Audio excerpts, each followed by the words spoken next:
They said he had everything. Cars, planes, a house like a palace. That night changed him. The hospital was cold. Blood was on the floor. His twin girls cried in the dark. The richest man learned one truth. Money could not bring back his wife. Stay with me. See how loss broke him. See how two little girls rebuilt him. Subscribe now. This story will stay with you. Morning light touched the city. Tall buildings woke up slowly. Cars filled the roads. The city never slept. Inside the tallest tower worked Kofi. He owned the place. People knew his name. People feared his voice. His office was cold and wide. Glass walls, white lights, no family photos. Only numbers and screens. Workers stood when he entered. No one dared to speak. Fear walked with him. A young worker stood near the desk. His shirt was wet with sweat. His hands shook. "I am sorry, sir," the man said. The traffic was bad. Kofi did not look up. "Excuses are for poor men," he said. "You are late. You are fired." The man begged. He spoke of his children. Kofi raised his hand. "Feelings don't pay bills," he said. "Security, take him away." The doors closed. The room stayed silent. Kofi sat back in his chair. Another deal waited on the screen. Money moved fast. And Kofi smiled. This was his world. Power. Control. No time to feel. That evening, his driver took him home. The gate opened slowly. The mansion stood big and bright. Inside, laughter filled the air. Two small girls ran across the floor. Ari, Zara. They ran toward their father. Small feet, loud joy. They wanted to jump into his arms. Kofi walked past them. His phone stayed in his hand. He did not stop. The girls slowed down. Their smiles fell. They watched his back. Amma stood near the kitchen. She had a calm face, but her eyes were tired. "Kofi, welcome home," she said. He nodded, still reading his phone.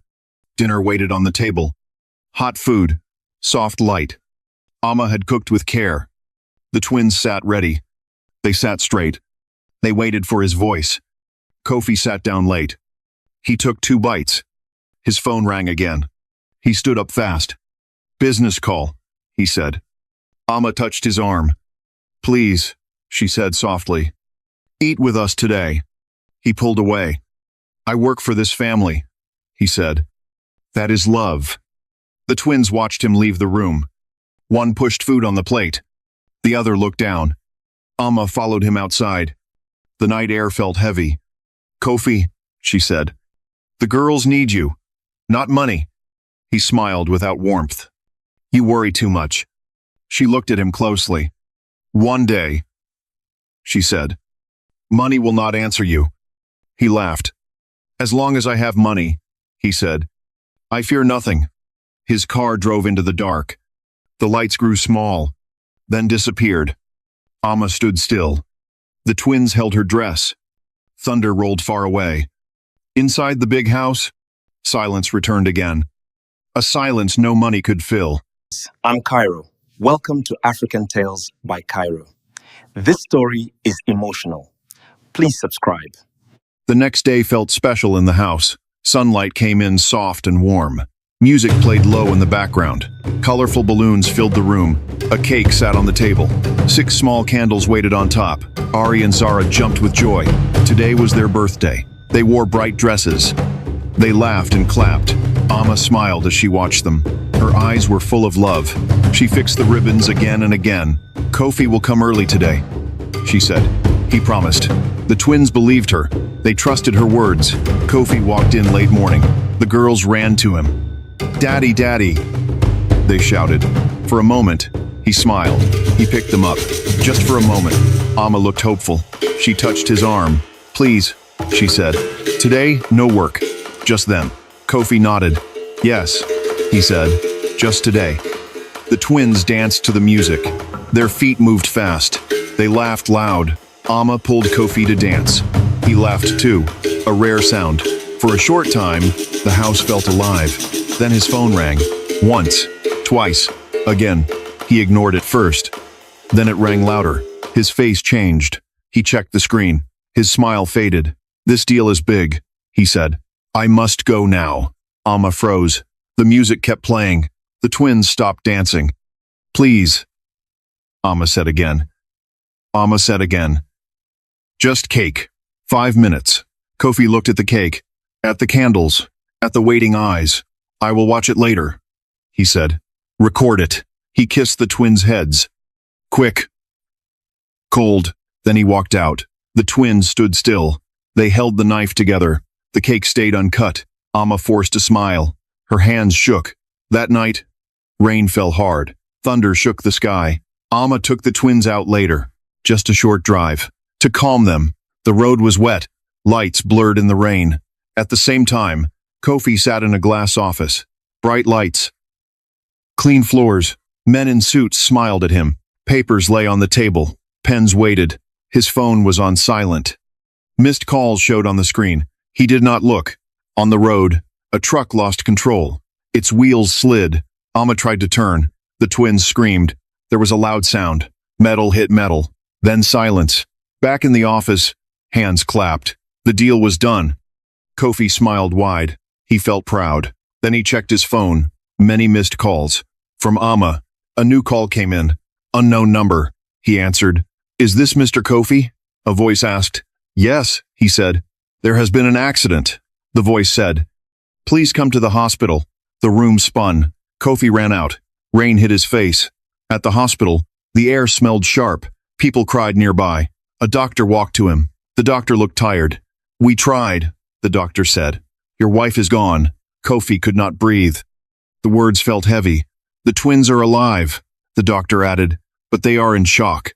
Kofi slid down the wall. His legs failed him. In that cold place, the billionaire felt small, poor, empty. Nothing he owned could fix this. Subscribe now.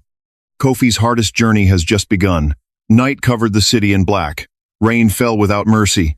The hospital lights stayed bright. Kofi sat on a cold bench. His suit was wet. His hands shook. The words stayed in his head. "Your wife is gone." He did not cry yet. His chest felt empty, like something was missing. A nurse walked by. Soft steps. Quiet voice.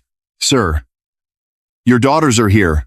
"Is no work." He stood up slowly. His legs felt weak. He followed the nurse. The twins sat on a small bed. Blankets wrapped around them. Their eyes were wide and lost. Ari looked at him, then looked away. Zara held a doll tight. Kofi moved closer. He opened his arms. They did not move. "Mama?" Zara asked softly. Kofi had no answer. Ari spoke next. "Where is Mama?" Her voice was sharp. Kofi knelt down. His mouth opened. No words came out. A doctor stepped in. "The girls are safe," he said. "But they need rest." The twins were taken away. Kofi stayed behind. He pressed his back to the wall. His body slid down. Tears finally came.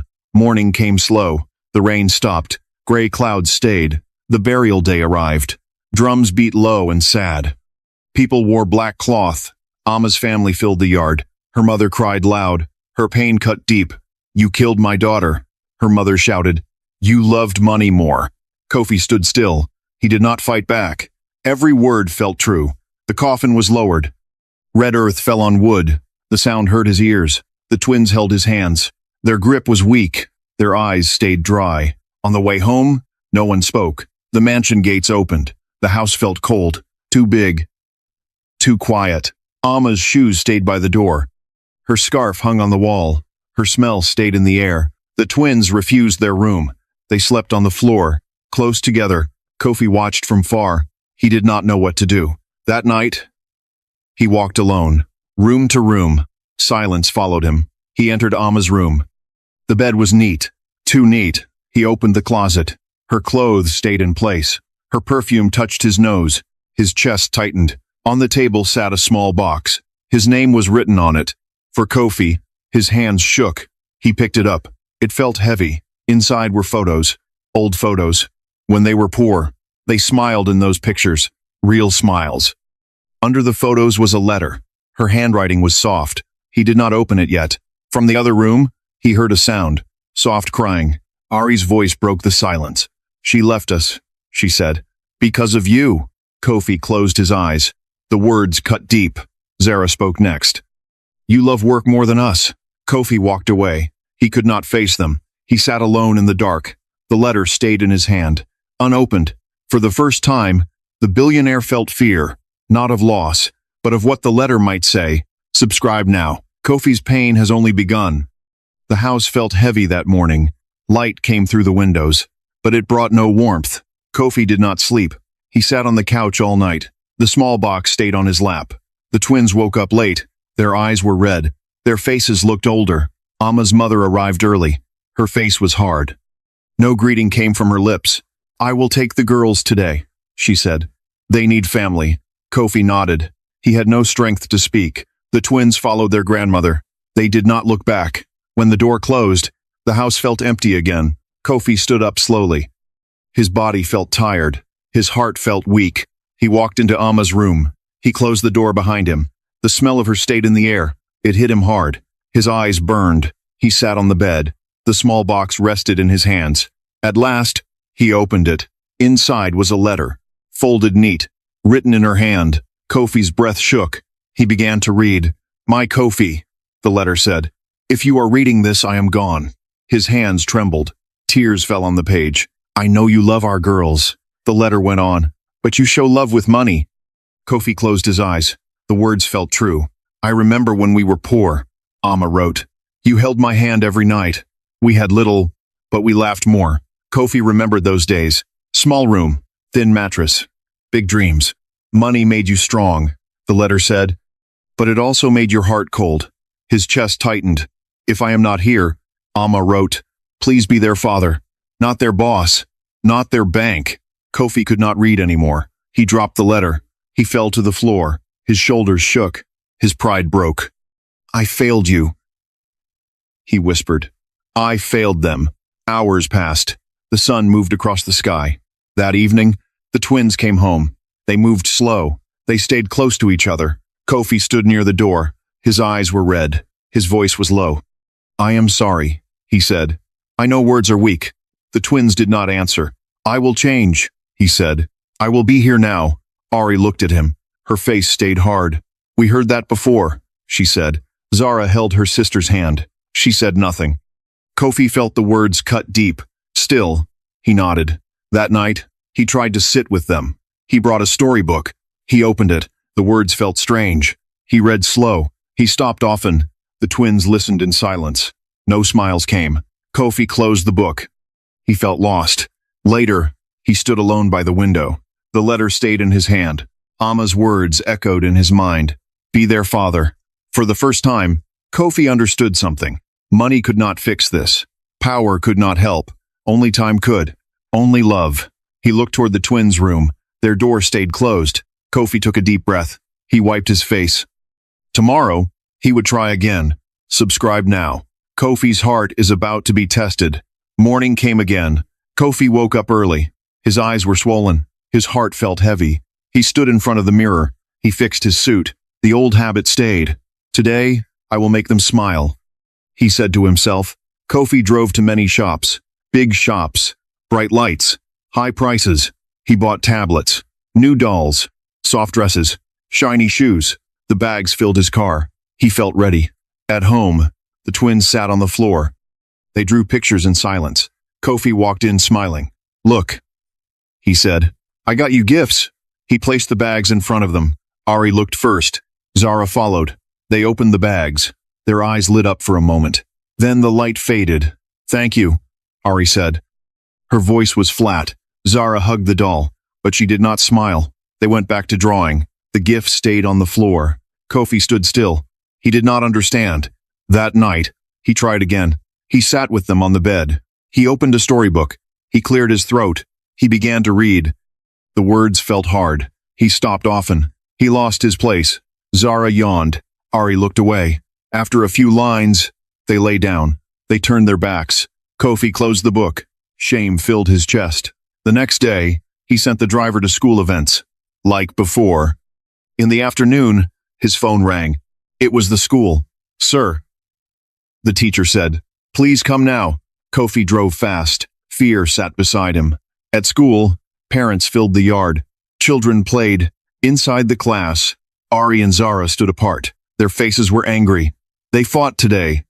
The teacher said. They shouted. Kofi looked at the girls. What did you say?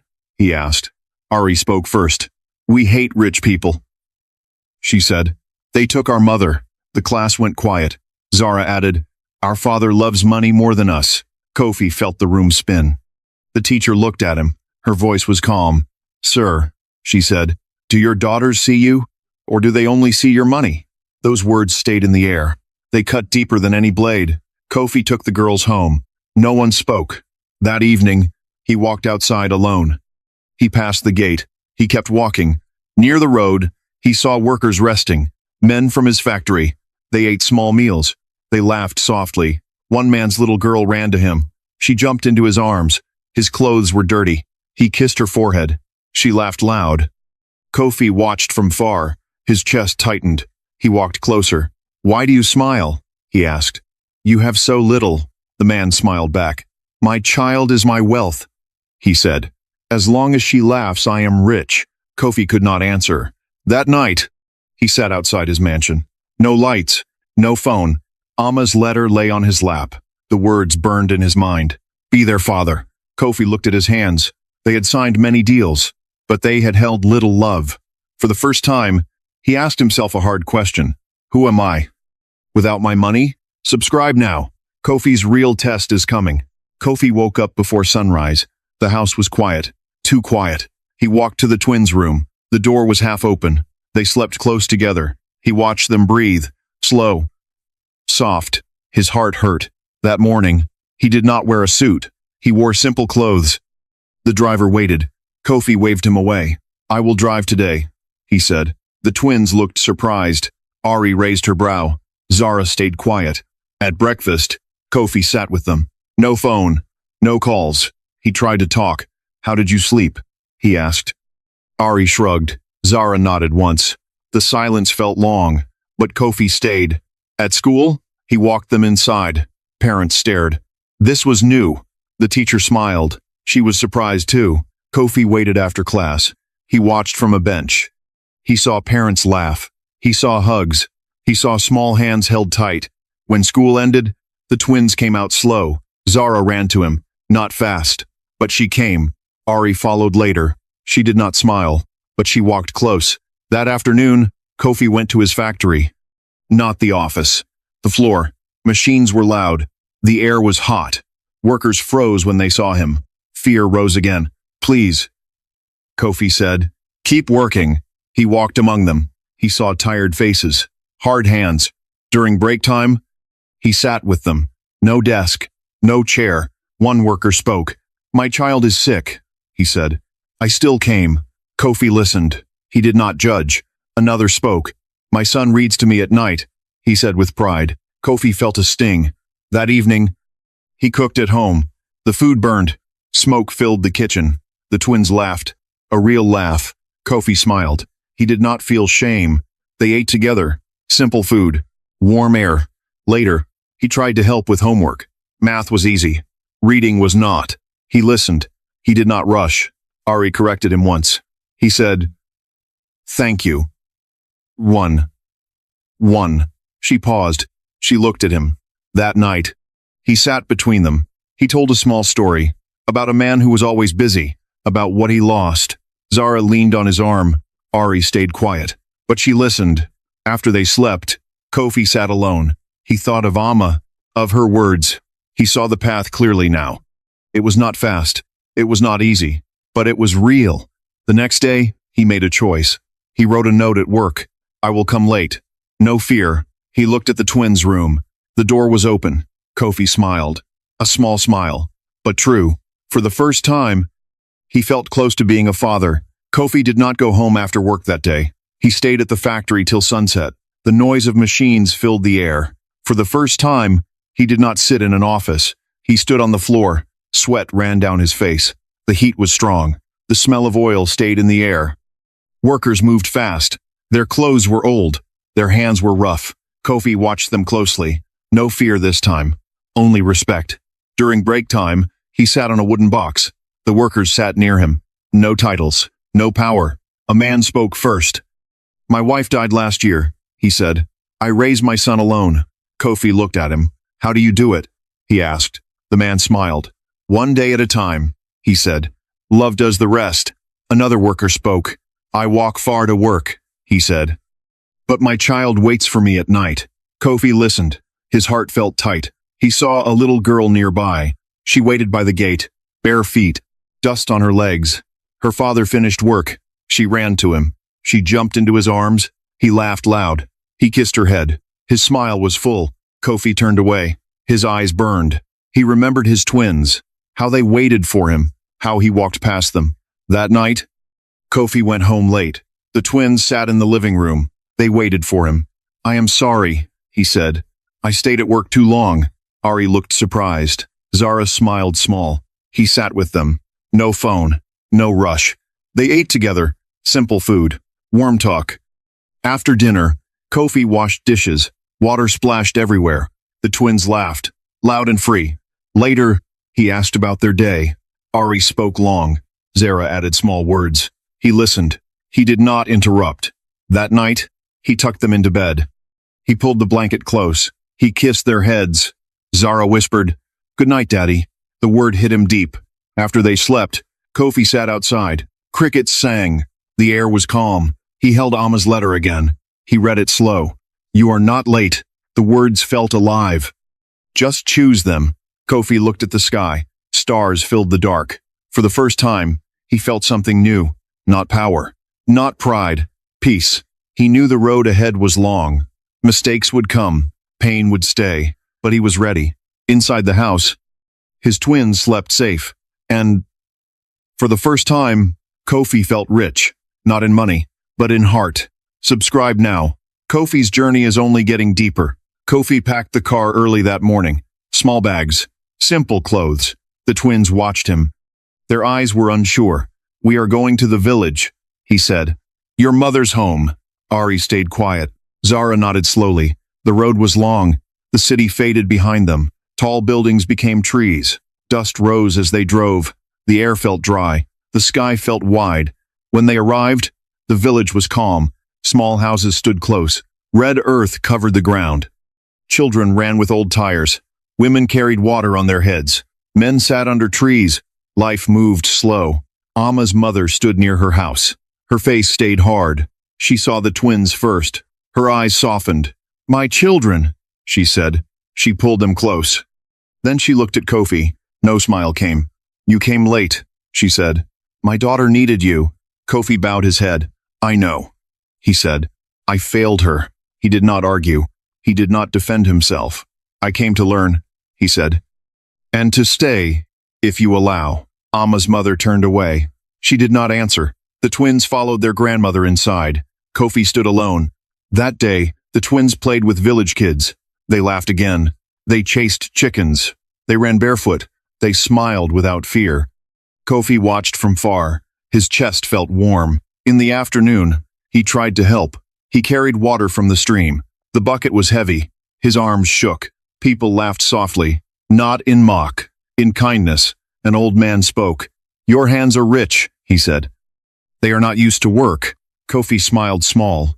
I am learning, he said. At sunset, elders sat by the fire. Smoke rose slow. Voices were calm. Kofi sat among them. He listened. One elder spoke. A child is a visitor, he said. Treat them well before they leave. Another said, a man who forgets home is already poor. The words stayed with him. That night, the twins lay on mats. No beds, no lights, only stars. Zara whispered, Mama would like this. Ari nodded. She always talked about here. Kofi stayed quiet. His throat felt tight. Later, Ari asked softly, Daddy, if you must choose. She paused. Us or your company? The fire cracked. The night stayed still. Kofi did not answer fast. His heart beat hard. He looked at their faces. He saw fear. He saw hope. For the first time, the choice felt real. Not words. Not promises. Life. Kofi took a deep breath. He held their hands. Sleep now, he said. We will talk tomorrow. The twins closed their eyes. But the question stayed awake. Kofi stared at the fire. Its light danced on his face. He knew the storm was coming, a storm he could not buy away. Morning came with no peace. The village was quiet, but Kofi's phone would not stop. It rang again and again. He looked at the screen. His board was calling. His lawyers, too. He walked away from the house. He answered at last. "Sir," a voice said. "We need you back now." Kofi stayed silent. "The company is in danger," another voice said. "There is a big court case. If you do not return," the voice went on, "you may lose control." Kofi closed his eyes. "How much time do I have?" he asked. "Very little," the voice replied. He ended the call. Kofi looked around the village. Red earth, morning smoke, children laughing far away. He walked back inside. The twins sat on the floor. They practiced lines from school. They had a small play that day. "Daddy," Zara said. "Will you come?" Ari looked at him. She did not smile. She waited. Kofi felt the weight return. The old weight. In the city, lawyers waited. Money waited. Power waited. In the village, two little girls waited. He remembered Amma's letter. The words felt alive. Choose them. Later that day, they drove back to the city. The road felt longer now. His mind was loud. At home, Kofi changed clothes. Simple shirt. No suit. The phone rang again. His board waited in silence. He answered, "I will not come today." He said. Silence followed. "Sir," one man said, "this could cost millions." Kofi looked at the twins. They wore school clothes. They looked nervous. "I know," he said, "but today is not for money." He ended the call. The twins' school was full. Parents filled the seats. Kofi sat in the front row. His hands rested on his knees. The play began. Children spoke about family, about time, about love. Ari stepped forward. Her voice was clear. "A father who is not there," she said, "is poorer than a beggar." The words hit Kofi hard. Zara looked at him from the stage. She smiled small. Kofi felt tears rise. He did not hide them. The play ended. People clapped. The twins ran to him. They hugged him tight. "You stayed," Zara said. Ari nodded. Her eyes were wet. "Yes," Kofi said. "I stayed." That night, his phone rang again. Bad news came. The company had lost ground. Shares fell. Power slipped. Kofi listened. Then he spoke. "Sell some control," he said. "Share the power." The voice gasped. "Sir, you may never be the same again." Kofi smiled. "I am already different," he said. He ended the call. Kofi went to the twins' room. They slept close together. He watched them breathe. Slow. Safe. Something inside him settled. He knew the truth now. Money could return. Power could return. But this moment would not. And he would never trade it again. Time moved forward. Not fast, but steady. Years passed. The city changed. So did Kofi. He was still rich, but not the richest anymore. And he was fine with that. His company became smaller, but it became fair. Workers were paid on time. Families mattered now. In his office, the walls looked different. No cold glass only. Photos hung there now. Photos of Ari and Zara. School days. Village days. Smiling days. Every evening, Kofi left work early. Not for deals. Not for meetings. For home. At home, laughter filled the air again. Ari and Zara were older now. Teen girls. Strong voices. Kind hearts. They helped cook. They teased their father. They laughed at his mistakes. Kofi burned food often. They joked about it. He laughed with them. On weekends, they visited the village. Amma's mother smiled now. Not wide, but warm. "You learned," she once said. At last, Kofi nodded. "I am still learning," he replied. In the village, Kofi and the girls helped others. They fixed roofs. They paid school fees. They listened to stories. Kofi started a small foundation. He named it after Amma. It helped widows. It helped children without parents. Ari spoke at events. She spoke about love, about time. Zara helped younger kids read. She sat with them on the floor, just like her father once learned to do. One evening, Kofi sat alone at Amma's grave. The twins stood beside him, flowers in their hands. They placed the flowers down. They poured water on the ground. "Thank you, Mama," Ari said. "You taught us love." "Thank you," Zara added. "You brought Daddy back." Kofi felt tears, but these were soft tears. "I failed you once," he said, "but our daughters saved me." The wind moved gently. The trees whispered. It felt peaceful. Later that night, Kofi sat with his daughters at home. No phone, no calls, only voices, only time. He looked at them closely. He saw strength. He saw kindness. He knew the truth now. Money builds houses, but love builds people. Power opens doors, but presence opens hearts. Kofi once owned the world, but he had no soul. By losing his wife and raising his twin daughters alone, he lost part of his wealth and found the man he was always meant to be. Real wealth is not in money. It is in the people who call you home. Subscribe now. More stories like Kofi's are waiting for you.